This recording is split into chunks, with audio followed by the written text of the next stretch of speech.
My name is Shiraz Bhathena, and I am the processing archivist here at the University of Wisconsin-Milwaukee Archives. My job is to take anything that is donated to us and process it in a way so that it's accessible to the public.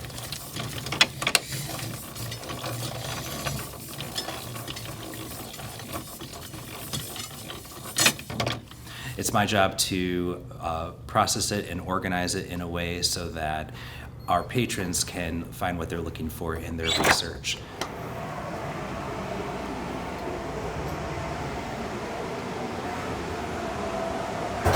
So this is actually where we keep our WTMJ collection, and it starts back here and it goes 3 units in.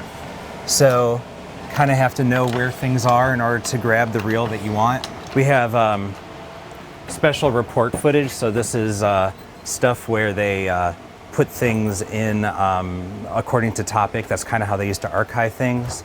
And then we have these special assignments. These were done in the 60s.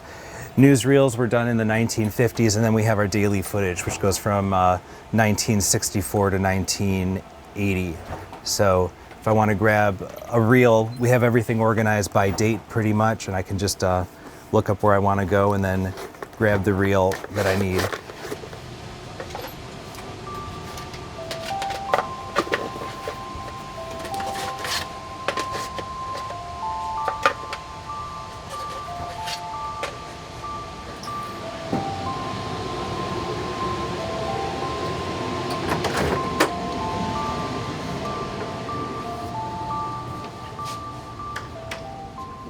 The WTMJ collection came to us in about 2001, and it's 2 million feet of 16 millimeter film.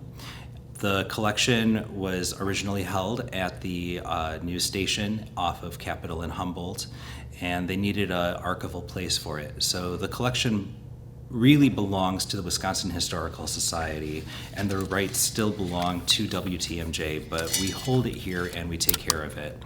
So there was a long process of cleaning the film, repairing it, putting it in archival cans, and making sure that it was archivally stored.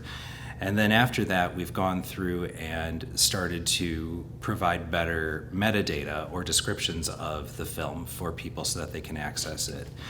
Usually the collection segments will only have one word on them. It'll say something like marriage or wedding, depending on whatever made sense to the journalist that day, but that doesn't really help our researchers much. Other than that, in the date, that's not really much to go off of.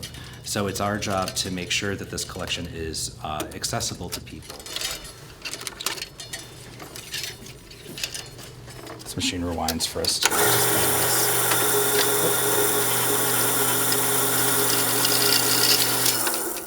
People don't realize how rich of a collection this is in regards to the emotion that it brings out in people. I've seen people who have been in classes not necessarily as interested in the history of the civil rights movement, but then when they're watching a civil rights leader scream at people because they're being turned down, trying to get open housing for the city.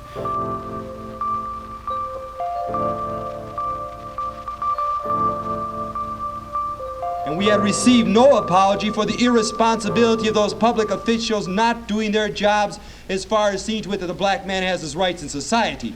The image of the mayor in the black community is that of an oppressor. I have said that before, and I say that again. And the young men were in that office. They got carried away. This was the oppressor's place of residence. The leaders were arrested, and they got carried away. When an apology comes from the power structure, when the mayor and the Common Council says his proclamation was unconstitutional, and everyone that was arrested, when they broke it and exercised their right of free speech, when all those cases are thrown out of court, and we receive an apology, then myself and the Milwaukee and ACP Youth Council will come forth with an apology for the damage done to his office. When you see these young kids who are marching back and forth on the 14th Street Viaduct trying to get rights for their population. Gay and lesbian rights that were being denied and people fighting for them. Lesbians are mighty fine. When you see Just anything like that, footage of Summerfest from back in the day.